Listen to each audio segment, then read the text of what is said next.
अस्सलामु अलैकुम वरहमतुल्लाह। दोस्तों कैसे हैं? उम्मीद है कि आप लोग खैरियत से होंगे, जहाँ भी होंगे बाखैर आफियत से होंगे।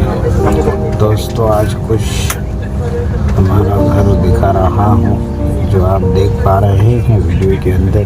ये हमारा घर मैं पूरा दिखाने का कोशिश कर रहा हूँ, आप ज़रूर देखिए।